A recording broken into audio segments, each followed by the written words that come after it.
nggak boleh magang ya. Bukan nggak boleh magang, ya? boleh. Oh, boleh. Di momentum politik seperti sekarang, magang di KPU, jadi PPS atau dan semacamnya itu kan juga kegiatan penyadaran dalam hal-hal politik ya, seperti itu ya Mas ya. Berarti gerak penyadaran di politik ini kan mengasumsikan mahasiswa itu netral ya? Iya. Bisa nggak kita menjamin kenetralitas mahasiswa itu?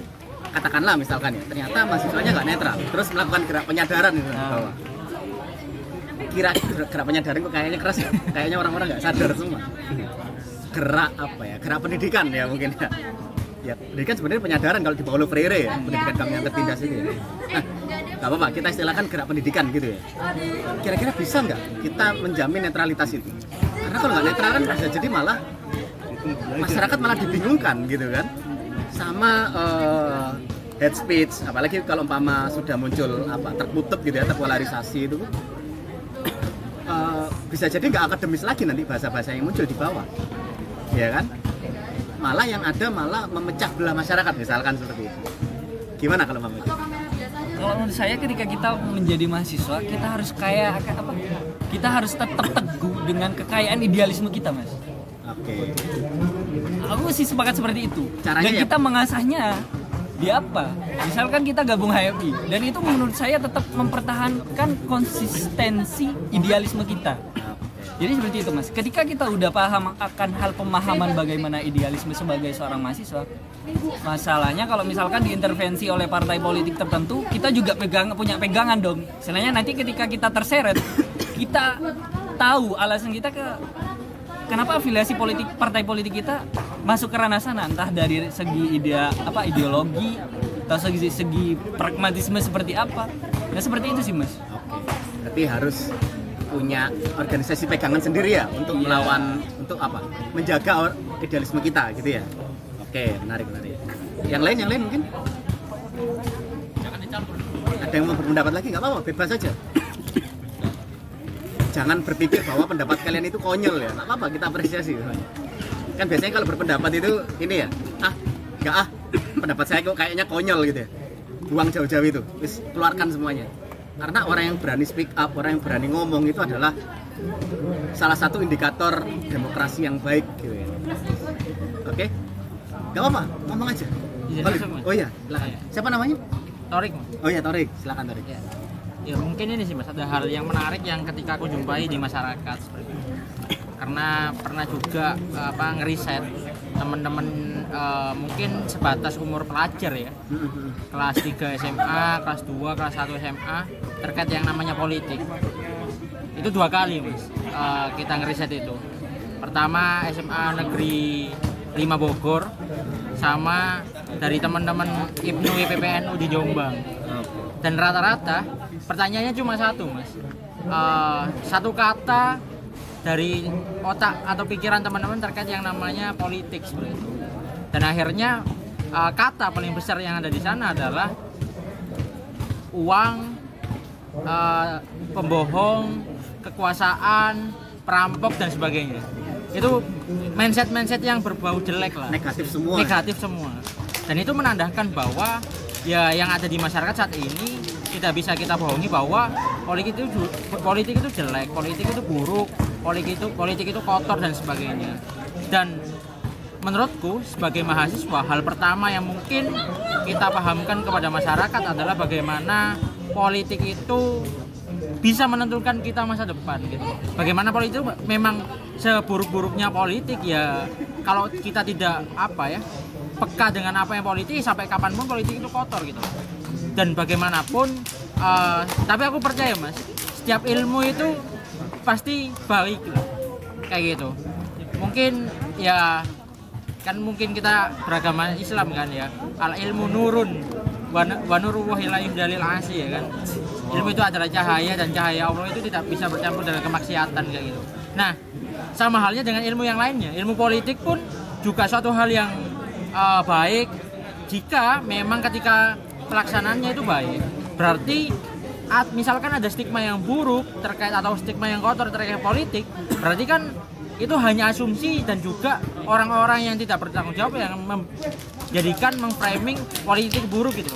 Dan akhirnya di sini aku sedikit lebih menekankan kepada teman-teman mahasiswa untuk terjun di masyarakat dan bagaimana untuk seminimal mungkin menjadikan memframing politik itu hal yang positif.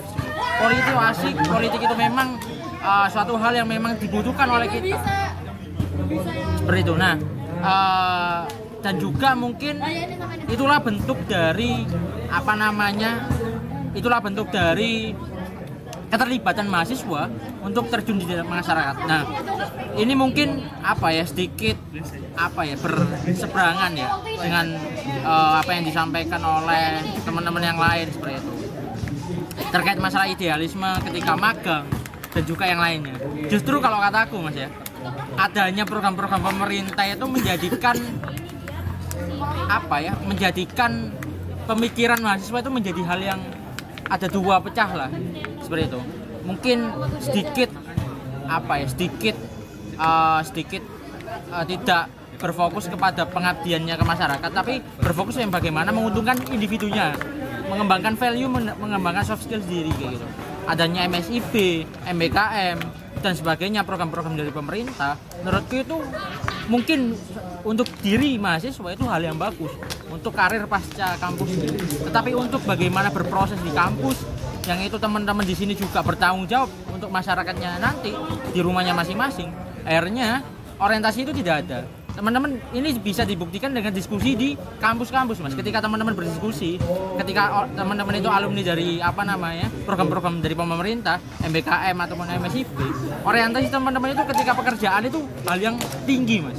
Misalkan aku besok harus kerja di DPR RI misalkan, karena dia habis magang di DPR RI.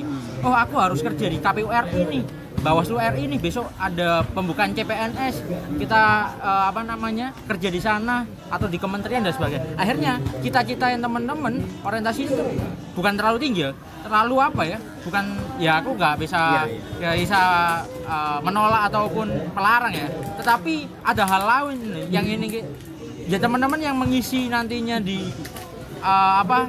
desanya masing-masing siapa. Kalau kita berangkat ke Jakarta semua misalkan, menjadi DPR RI, KPU RI, Bawaslu, kementerian dan sebagainya. Kemudian nanti yang mengisi slot-slot yang ada di daerah siapa dan sebagainya. Nah, itulah yang mungkin aku sedikit memantik lah teman-teman di sini untuk berdiskusi bagaimana peran mahasiswa untuk saat ini ketika kita juga bertanggung jawab di masyarakat. Mungkin itu sih. Oke. Aku menangkap poin ini ya, pertama harus meluruskan dulu persepsi politik di masyarakat, karena persepsi politik di masyarakat masih negatif, sehingga mahasiswa harus membenahi itu ya. Oke. Terus yang kedua, membantah magang tadi. Justru magang itu bisa menjadi suntikan motivasi sendiri. Ketika magang di DPR ada lecutan motivasi sendiri. Tapi kalau umpama semuanya ke Jakarta, siapa yang di desa gitu kan ya? Iya, gitu ya. Oke. Yang pertama sebenarnya aku sepakat bahwa persepsi politik di masyarakat itu jelek, sampai ada guyonan begini. Punya preferensi politik itu seperti punya kelamin. Kamu boleh bangga punya itu, ya kan? Kamu boleh bangga punya itu, tetapi jangan ditunjuk-tunjukkan ke orang lain. Saru, kan gitu kan? Nah, gambarannya seperti itu. Gambarannya itu kayak umpama kita itu punya kelamin, ya kita bangga, dan itu memang salah satu kodrat ya kan, kita bangga punya itu. Tapi kalau umpama kita menunjukkannya ke jalan-jalan, di jalan-jalan ya kan, menampilkannya ya eksibis kayak gitu, nah itu kan namanya gangguan. Nah, dianggapnya tabu. Bicara politik saat ini itu seperti itu, dianggapnya seperti itu, dianggapnya sangat-sangat tabu sekali. Sampai ada padanan itu gini, agama kalau bicara soal moralitas aman, agama kalau bicara soal ekonomi pertanda, agama kalau bicara soal politik bahaya. Itu ada stratanya seperti itu. Makanya kan kalau mama di masjid-masjid ya, ini bukan berarti akhirnya mendorong untuk kampanye di masjid ya, tapi di masjid itu kalau belajar sejarah Nabi, di masjid dulu itu mimbarnya isinya strategi gitu ya, strategi bagaimana cara memenangkan pertarungan gitu kan, yang sifatnya itu teknis. Tapi sekarang mimbar itu cuma terbatasi oleh himbauan moral, sudah gitu aja. Sangat jarang yang membahas hal-hal teknis. Saya pernah waktu itu di UGM pas Lebaran kemarin itu, salah satunya itu kan dia mengundang ini ya, pembicara di mana? Di salah satu penceramah ketika subuh sama pas tarawih itu kan pembicara top ya, Mahfud MD, terus ada apa, Erlangga Hartarto, Anies Baswedan, terus semuanya lah. Nah, semuanya di situ semua. Saya nggak mau nyebut gitu aja gitu ya, semuanya. Nah, itu akhirnya menjadikan mimbar itu sangat-sangat apa ya, sangat akademis, dan itu jarang dijumpai di masjid-masjid manapun. Karena pilih aman, karena pilih aman. Nah, harusnya membahas politik itu nggak setabu itu. Harusnya yang bikin tabu itu apa? Yang bikin tabu itu kan sebenarnya pelaku-pelakunya, ya kan? Pelaku-pelakunya bertindak brengsek, bertindak bajingan. Nah, tapi akhirnya yang ke bawah adalah politik selalu seperti itu. Padahal kalau ditelisik ekonomi jauh lebih parah daripada itu, ya kan? Bisnis itu jauh lebih parah daripada politik. Yang ada politik tercemari sama perilaku bisnis, orang-orang bisnis masuk politik, akhirnya pikirannya cuma transaksional uang, ya kan? Nah itu akhirnya yang membuat kotor. Nah, apakah pebisnis nggak boleh politik? Ya boleh, ya, asalkan logikanya dibangun berbeda. Nah itu, aku sepakat itu. Cuma teknisnya nanti seperti apa, ya kan? Ini yang harus kita pikirkan, sehingga nanti mahasiswa itu bisa punya gambaran emang harus ngapain sih, gitu ya. Oke, ada yang lain mungkin? Boleh dong? Oh iya, saya. Ya, silakan. Kalau pendapatku Mas, pertama itu kalau kita mau tarik ke belakang misalnya itu awal-awal abad penjelahan Prancis itu kan itu kalau saya masih ingat itu Rousseau, Jean-Jacques Rousseau itu dia bilang begini, setiap orang itu lahir dalam kebebasan dan mengisi setiap kekosongan dalam rantai kehidupan. Artinya adalah setiap orang itu mempunyai pengaruh dan kontribusi sendiri dalam sosial. Awal-awal politik itu dibebaskan, kemudian muncul kayak hak berpendapat dan lain sebagainya. Masyarakat itu dikritik oleh Rousseau sendiri. Dia bilang begini, loh kamu sudah diberi oleh kerajaan waktu itu hak untuk berpendapat, tapi kok kamu malah tidak memperjuangkan apa yang seharusnya ada di dalam pemerintahan. Masyarakat itu hanya peduli dengan dirinya sendiri.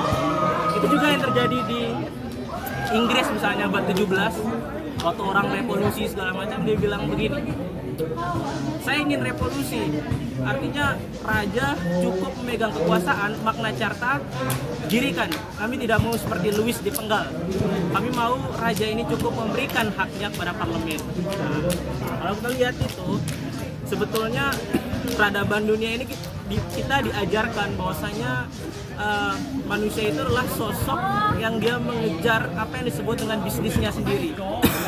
Nah, di saat kemudian bisnisnya tersentuh atau terganggu dan lain sebagainya, barulah mereka itu akan bergerak berpolitik. Nah, itu yang saya tangkap dari politik, artinya itu hal yang biasa. Kemudian kalau bilang masalah katanya Mas tadi netral, saya ingat penulis Prancis namanya Thierry Van de Berg. Kata Thierry Van de Berg ini, memang setiap orang itu harus mempunyai yang namanya politik identitas. Semua orang itu bila perlu punya satu atau dua partai. Artinya adalah setiap pemimpin yang maju di kemudian hari akan memberikan rasa tenang kepada mereka yang mempunyai suatu identitas yang sama. Artinya orang Muslim misalnya itu orang Muslim dan dia Golkar, maka telah memberikan rasa aman oleh seorang pemimpin ini kepada orang Muslim dan orang Golkar. Dan itu merupakan gaya-gaya politik lama. Dan kalau kita tarik lagi, bagaimana kemudian mahasiswa bukan berpolitik tapi ikut dalam politik. Nah, yang paling sering dalam mahasiswa itu adalah di saat mereka itu melihat kemudian hak rakyat yang artinya terganggu itu, mereka pasti terpancing untuk menyerang. Artinya adalah sebelum dari peristiwa itu mereka tidak ada gerakan. Ini hal yang misalnya kalau misalnya nggak ada omnibus law, nggak mungkin mereka gerak. Padahal masih banyak hal-hal politik yang bisa dijelaskan, misalnya politik keterlibatan perempuan, representasi perempuan dan lain sebagainya kan. Bagaimana tentang yang dulunya tapol-tapol, Bahkan kalau kita lihat sebagai seorang akademisi itu, bahkan dasar negara pun bisa kita ekstraksi. Artinya kan ilmu pengetahuan itu berkembang sesuai dengan zaman, dan kemudian sebagai dasar negara bisa diubah gitu. Ya, bisa diubah. Ada pola-pola berpikir yang misalnya gini deh, contoh simpelnya sekarang. Hari ini dulu kita mengetawakan orang yang dia menggunakan kacamata karena minus. Sekarang banyak orang yang nggak minus pakai kacamata karena keren. Artinya adalah orientasi setiap Ini orang membela diri ya? pasti berubah gitu sih Mas. Oke, siap. Ketangkap. Berarti intinya wajar kalau umpama kita nggak netral gitu ya. Terus nanti perubahan di masyarakat justru itu tergerak karena bisnis masing-masing. Akhirnya secara nggak langsung itu menjadi penggerak dari perubahan politik itu tadi, gitu ya. Ambil kasusnya seperti di Inggris, karena banyak baron-baron yang itu sudah punya harta, ya kan, punya harta. Mereka pengen menjaga hartanya sendiri-sendiri, nggak pengen hartanya itu dicampur oleh harta kerajaan, gitu ya. Ya, sejarahnya seperti itu. Oke, masuk akal. Berarti ya udah fokus bisnis sendiri aja gitu. Gitu berarti. Oke. Kalau Mas Fakir gimana mendekapi pendapat teman-teman? Sangat kritis sekali ya. Bisa pengantar juga dengan segala macam sejarah yang tadi macam jauh. Tadi mengenai Mas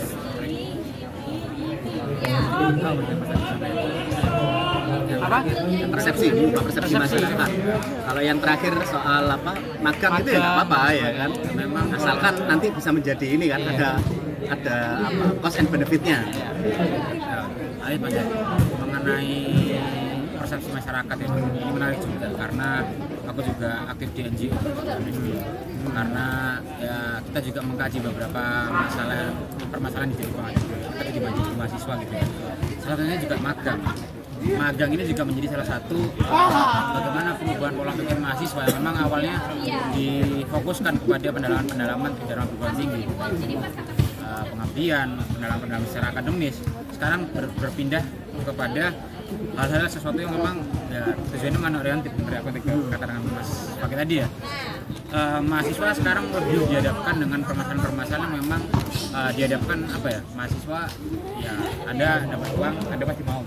Bagaimana penariknya itu bukan secara akademis tapi melainkan uang. Uang ini menjadi seakan-akan menjadi segalanya. Memang segalanya, tapi kan kita hidup di kampus yang memang bertujuan untuk mendalami akademis itu ya, mendalami teori itu berpindah. Bagaimana sudut pandang mahasiswa itu tidak lagi untuk mendalami secara akademis tapi ya mendalami tentang hal-hal yang pragmatis, contohnya itu di magang memang mendapatkan benefit selain memang benefit secara material, secara tidak disadari juga memang kita terkungkung dalam kerangka neoliberalisme. Kalau kita lebih jauh Mas ya, dengan adanya program BPKM memang di satu sisi memberikan kemudahan dan juga kebaikan kepada mahasiswa. Selain juga memberikan pengalaman, soft skill dan juga ya pesangon yang diberikan secara material, tetapi juga merubah prinsip-prinsip mahasiswa yang memang tadi saya katakan Mas ya, berubah gitu. Jadi prinsip mahasiswa ini lebih bermindset dia akan menjadi lebih seperti buruh. Padahal di MBKM ini tidak semua program ini mengakomodasi. Ada beberapa hal memang kami juga di Amnesty sedang mengkaji ini. Sudah pernah mengkaji dalam beberapa waktu yang lalu juga pernah terbit kami mengkaji mengenai MBKM ini. Jadi MBKM itu memang dalam satu sisi memberikan segala kemudahan dan akomodasi yang jelas kepada mahasiswa. Tetapi di sisi lain juga memberikan pragmatisme yang jelas seperti kayak ketidaktepatan uang pesangon yang memang misal uang pesangon dalam 1 bulan itu diberikan tapi pada prakteknya tidak diberikan, telat dari jadwal-jadwal yang sesungguhnya. Ini menjadi sebuah memang diringkas begitu menariknya kepada mahasiswa agar mahasiswa bisa ikut dan menikmati. Padahal teman-teman mahasiswa di sini juga merasakan bahwa MBKM ini produk dari neoliberalisme. Terus lanjut yang tadi ya, lanjut pada bagaimana cara merubah persepsi masyarakat mengenai politik, karena memang politik selalu diibaratkan dengan korupsi, kotor dan lain sebagainya. Itu menjadi PR ya, khususnya ya, kalau pendidikan politik pasti kita merujuk pada partai politik. Sebenarnya kalau secara normatif Mas ya, Secara normatif memang seperti itu. Bagaimana caranya partai politik ini mengemas, bagaimana politik ini tidak dianggap buruk dan tidak distigma jelek oleh masyarakat. Karena apa?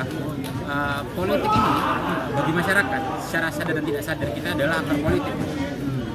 Baik itu aktif maupun pasif.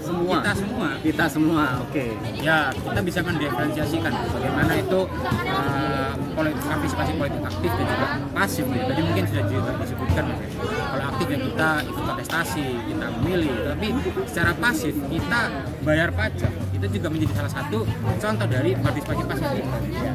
Jadi ya, bagaimana cara kita untuk lebih menjelaskan kepada masyarakat bahwa politik ini adalah bagian dari kita. Gitu. Kalau aku ini hasil dari baca buku ini ya, Why Nations Fail itu ya. Saya belum selesai baca semuanya. Cuma screening sudah di tahap-tahap akhir gitu ya. Saya membaca itu mulai dari bab awal, faktor-faktor sama teori-teori kenapa negara itu bisa maju atau bisa runtuh ya. Itu kalau poin utamanya itu adalah perkembangan institusi ekonomi dan institusi politik itu. Nah, seperti yang disebutkan sama si Oli tadi ya, itu salah satunya adalah kenapa kok Inggris itu bisa menjadi negara yang sangat maju di bidang ekonomi. Awalnya mungkin revolusi industri karena ditemukannya mesin uap. Tapi fenomena dibalik ditemukannya mesin uap, kok bisa mesin uap ditemukan di situ? Kenapa mesin uap bisa ditemukan di negara lain? Misalkan, tapi ternyata mesin uap itu ditemukannya pertama kali nggak di Inggris, ada negara lain di Spanyol, tetapi tidak dikasih royalti, tidak dihargai. Akhirnya penemu mesin uap ini ngapain? Ya sudah, mereka membiarkan aja mesin uapnya karena tidak pernah dihargai.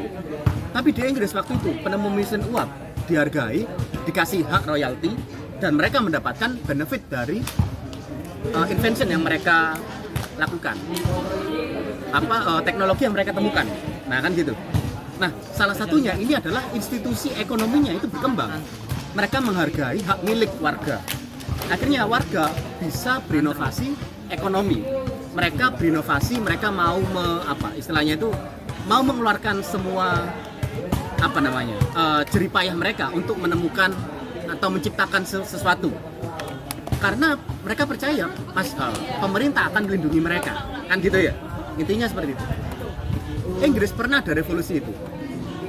Inggris awalnya yang itu negara monarki absolut, akhirnya berubah menjadi monarki parlementer ya. Nah, berubah menjadi monarki parlementer. Terus ada lagi fenomena yang lain, fenomena Australia waktu itu dibahas dalam buku ini. Australia waktu itu adalah pulau pembuangan para napi dari Britania Raya. Kan waktu itu kerajaan itu bergabung ya, kerajaan Inggris, Skotlandia sama Wales ya. Nah itu bergabung tiga-tiganya, dan mereka para pemberontak, para penyakit masyarakat itu semuanya dibuang ke Australia. Tapi kenapa kok Australia bisa berkembang waktu itu? Karena napi-napi ini memberontak. Mereka meminta hak untuk diberikan kesempatan melakukan aktivitas ekonomi. Awalnya napi-napi di situ nggak boleh beraktivitas ekonomi. Mereka cuma boleh berburu, sudah. Tapi tidak boleh melakukan jual beli dengan Inggris. Padahal Inggris di situ juga mengeruk banyak sumber dayanya Australia. Mereka memberontak di situ. Nah, terus akhirnya membaca yang lain itu di Jepang. Di Jepang ini hampir mirip dengan Indonesia karena karakternya itu sama-sama feodal. Karakternya itu sama-sama punya kerajaan sendiri-sendiri, punya kaisar sendiri-sendiri gitu kan. Nah, apa? Daimyo. Apa namanya? Daimyo. Apa itu namanya? Pemimpin masing-masing daerah. Nah, pemimpin masing-masing daerah gitu kan. Nah, kaisar tertinggi ini namanya kaisar yang katanya dapat mandat dari Dewa Matahari gitu kan. Itu kaisar tertinggi. Dia pemersatunya. Ya kan di situ waktu itu. Nah, tetapi secara otonomi mereka sendiri-sendiri Jepang itu. Sehingga hingga muncul yang namanya revolusi Meiji waktu itu. Ketika Eropa sedang gencar-gencarnya. Nah, Jepang kan pada dasarnya negara fasis ya. Negara fasis yang mana mereka nggak pengen kalah sama Eropa, sama Barat. Sehingga mereka melakukan yang namanya restorasi Meiji, membuka semua keran ilmu pengetahuan, membuka keran semua inovasi teknologi. Akhirnya pada waktu itu Jepang apa istilahnya itu mengadaptasi semua teknologi barat, akhirnya diterapkan. Nah, di Prancis waktu itu juga ada yang namanya revolusi Prancis, karena mereka mengakui yang namanya hak milik mereka tertindas. Mereka sadar itu, banyak filsuf-filsuf di situ ya kan, akhirnya menyadarkan itu tadi. Nah, sekarang kita lihat Indonesia. Indonesia itu kalau teman-teman hayati, pernah nggak mengalami yang namanya reformasi budaya? Pernah nggak? Coba, kalau teman-teman belajar sejarah ya, reformasi budaya seperti yang di Jepang, seperti di Inggris, seperti di Prancis. Paling dekat lah Singapura, Lee Kuan Yew waktu itu melakukan yang namanya reformasi budaya. Indonesia pernah nggak? Coba dirunut sejarahnya. Reformasi 98, reformasi budaya nggak? Kenapa? Karena ya menyatukan pemerintahannya aja, tapi budayanya tetap, ya kan? Oke.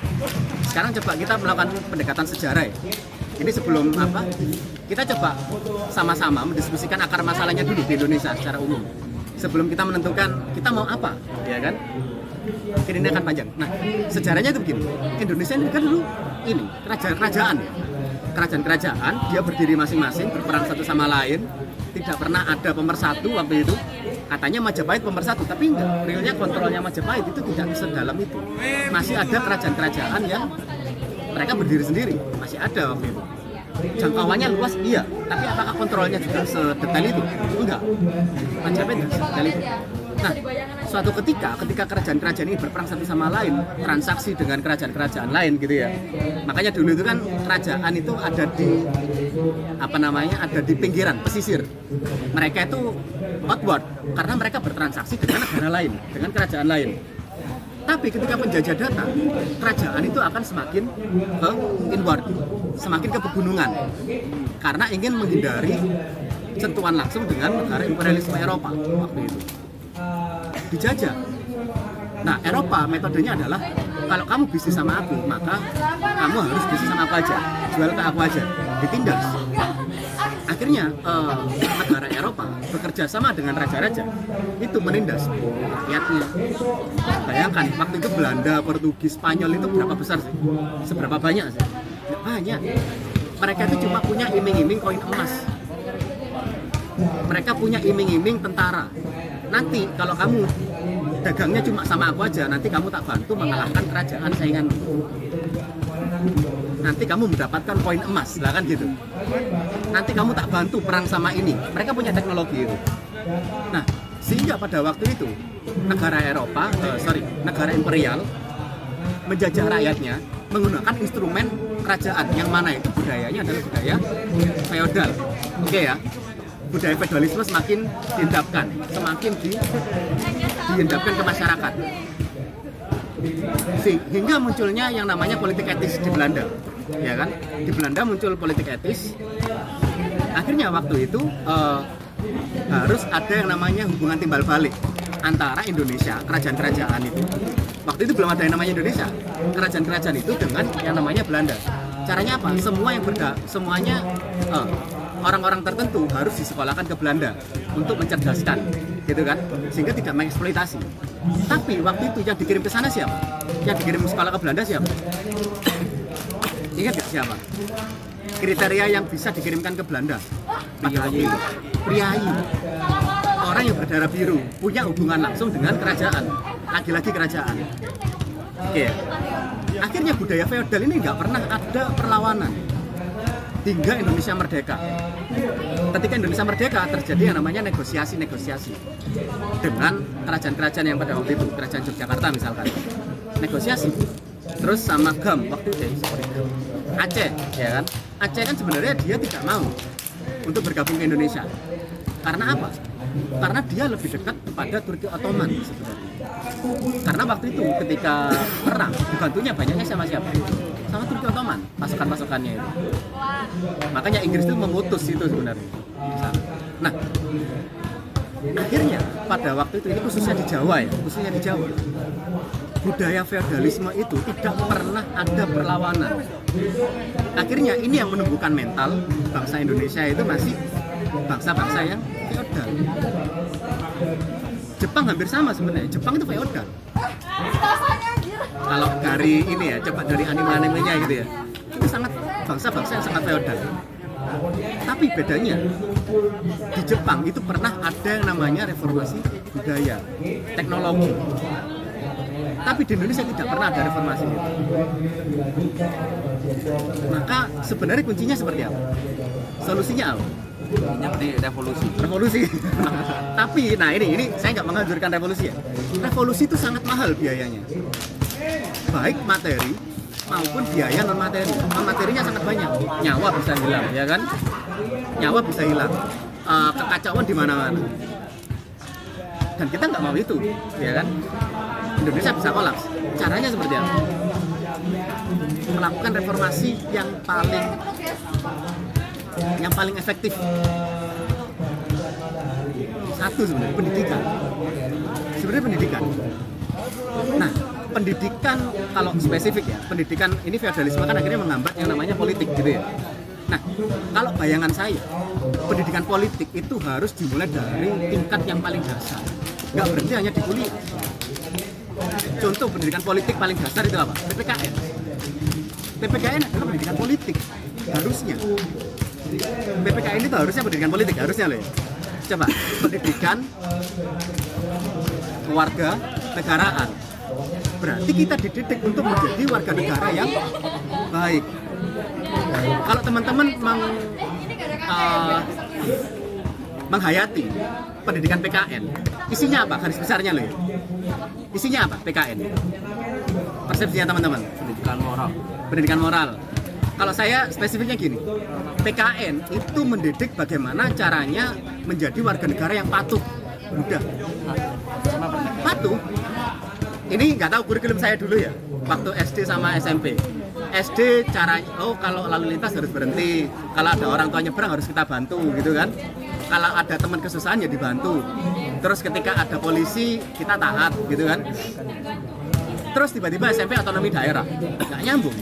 Ini ngapain gitu di otonomi daerah kan gitu kan? Zaman saya dulu, nggak tahu zaman kalian gimana. Nah, PPKN itu sibuk mengajari masyarakatnya untuk patuh, tapi tidak pernah mengajari masyarakat untuk kritis terhadap pemerintah. Itu adalah PR besar kurikulumnya PKN. Padahal harusnya PKN ini bisa dibuat untuk pendidikan politik yang paling dasar. Harusnya loh ya. Akhirnya ini ya harus ada andil dari teman-teman yang di bidang pendidikan, teman-teman UNESA misalnya, yang itu harus bisa mereformasi kurikulumnya ini. Kurikulum PKN. Kalau kita nggak mau menyebut kurikulum politik misalkan ya kurikulum PKN, karena nantinya di situ pendidikannya. Kalau saya itu malah punya bayangan gimana kalau kita mengadakan pendidikan politik dimulai sejak dini, yayasan gitu ya. Karena ingat ini Dunia Sofi, penulisnya Dunia Sofi, Joseph Gardner itu ya. Jostein Gardner itu adalah guru filsafat untuk pendidikan sekolah dasar. Bayangkan. Dia adalah guru filsafat untuk sekolah dasar. Tapi di sini ada nggak filsafat? Di sekolah dasar? Nggak ada. Salah satu ilmu filsafat yang dipelajari adalah nanti politik juga. Hak dan kewajiban warga negara dengan pemerintahnya. Nah, itu gitu. Kalau saya pengennya itu, ini cita-cita saya pribadi ya. Ada yayasan yang itu fokus kepada pendidikan untuk anak-anak sejak dini. Bukan berarti akhirnya itu mungkin sepakat sama kayak katanya Mas Fakir tadi, harus bikin organisasi agar organisasi ini bisa kita jaga semangat idealismenya, kemurniannya. Nah itu gitu. Nantinya kita bisa mungkin mengadakan yang namanya diskusi-diskusi rutin gitu ya, diskusi rutin untuk mengadakan diskusi-diskusi semacam ini. Dan kita punya mekanisme perlindungan diri bahwa di sini tuh harusnya netral, nggak boleh nyebut apa, nggak boleh nyebut apa. Murni yang disampaikan adalah pendidikan politik. bukan politik praktisnya. Makanya ketika sama aturan MK, saya lebih sepakat. Yang penting capres itu di sini bicara soal program, bukan bicara soal gimmick, ya kan? Bicara soal ide gagasan. Kalau capres ya kan, kalau caleg ya silakan bicara soal gagasan, monggo. Kita nggak punya afiliasi dengan partai politik tertentu. Tetapi isu-isu soal politik ini harus dibangun mulai awal agar tidak terjadi mungkin katanya Mas Torik ya, terjadi yang namanya persepsi yang negatif di masyarakat. Kita tunjukkan bahwa ya politik bisa akademis, politik pembahasannya juga bisa damai, debat pun juga bisa debat secara damai dan akademis. Nah itu gitu. Karena dulunya kan ingat ya, siapa itu pernah tahu nggak sejarahnya Natsir debat sama si Dan Aidit? Kan sampai diceritakan Natsir tuh kayak pengen melempar kursi aja gitu kan, kalau debat sama Dan Aidit itu. Tapi ketika mereka pulang bareng, goncengan mereka. Bahkan Dan Aidit pernah ngekos, pernah nginep di rumahnya Natsir. Nah, ini nggak pernah terjadi sekarang. Ini nggak pernah terjadi. Karena apa? Karena kita itu tidak pernah punya ruang untuk mengungkapkan gagasan-gagasan itu. Dan kapan mulainya? Harusnya mulai dari dini. Harusnya PKN itu menjadi pelajaran yang sangat penting sebenarnya untuk pendidikan politik. Mungkin bahasanya bukan politik kalau ke bawah, tapi bahasanya adalah pendidikan kewarganegaraan. Mungkin itu sih kalau dari saya. Mungkin kalau teknisnya ya memang agak sulit ya kita bayangkan sekarang. Tapi harusnya bisa seperti itu. Mungkin kalau kita netral, apa makna netralnya? Ya kan? Makna netralnya apa? Kita nggak boleh punya ideologi. Apa kita nggak boleh punya ide misalkan? Ya boleh, silakan. Tapi kita fokusnya ke situ. Fokusnya ke adu gagasan dan adu ide. Itu sih. Menurut saya begitu. Iya, silakan. Ya kan, dan nyambung tadi Mas ya, bahas mengenai gagasan ini juga menjadi hal yang menarik kalau kita berbicara diskursus mengenai kampanye yang ternyata masuk di dunia pendidikan, terus di lingkup kampus. Ini menjadi menarik dan juga memang pada saat disahkannya undang-undang ini, revisi ini juga terdapat beberapa pro dan kontra gitu dalam undang-undang ini ya, 2017 gitu. Kenapa? Karena apa? Karena memang sebelumnya politik ini dilarang masuk di ruang-ruang akademis, diperbolehkan untuk masuk ke ibadah atau ruang akademis. Tetapi dengan dia disahkannya peraturan kemarin menjadi sebuah titik awal bagaimana pemimpin ini seharusnya bisa memanfaatkan momentum ini dengan baik. Bagaimana caranya kita untuk mengutamakan adanya politik gagasan. Mungkin kita sudah pernah merasakan adanya politik identitas, polarisasi pemilih yang memang itu terjadi serangkaian ya. Kalau kita ingat-ingatkan secara sejarah kan 2017 ada Pilgub DKI, kita lanjut ke 2019 adanya terjelas itu kan ada polarisasi pemilih yang mana pemilih nasionalis akan bermuara pada siapa, yang memang muslim pada siapa. Itu sebenarnya bisa diantisipasi dari ya kita tahu lah memang kalau secara statistik pemilih pemula pada 2024 ini akan memegang separuhnya lah, dari 51% kita bakal menjadi orang yang menentukan bagaimana bangsa ini ke depannya. Kita akan turut memberikan suara kita di TPS untuk menentukan orang siapa yang akan membawa bangsa ini ke depannya. Nah, adanya peraturan ini juga memberikan kepedulian ya, kepedulian oleh ya tentu ya pemerintah lah Mas ya.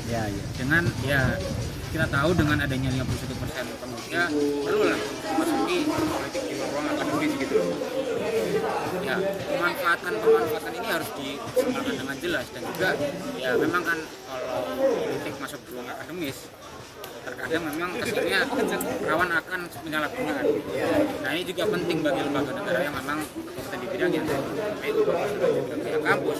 Bagaimana cara untuk membimbing dan juga mengawasi bagaimana caranya nantinya jika ada kajian politik calon-calon yang nantinya akan mengkampanyekan dirinya di lingkungan akademis ya, setidaknya bisa mengikuti apa yang memang jadi pakem gitu, agar tidak terjadi hal-hal yang memang bersifat penyalahgunaan gitu. Bentuknya seperti itu sih Mas. Dan ini sih kampus sebenarnya merupakan prototipe pemilu terbaik sebenarnya. Kan di sini juga ada lembaga kayak pemilihan BEM misalkan ya, pemilihan HIMA, terus ada pemilihan ketua HMI misalkan dari sini. Nah, saya dengar-dengar untuk pemilihan BEM aja juga masih ada praktek-praktek yang culas, ya kan? Yang di praktek-praktek mungkin saya dengar di kampus lain menyiasati atau mengakali suara-suara, terus memanipulasi pemilih, menggunakan cara-cara black campaign, hoax, itu masih banyak. Ini level kampus. Bayangkan, kampus ini kan kaderisasi SDM, ya kan? Nantinya warga-warga kampus ini yang nantinya akan menjadi pemimpin bangsa selanjutnya. Ketika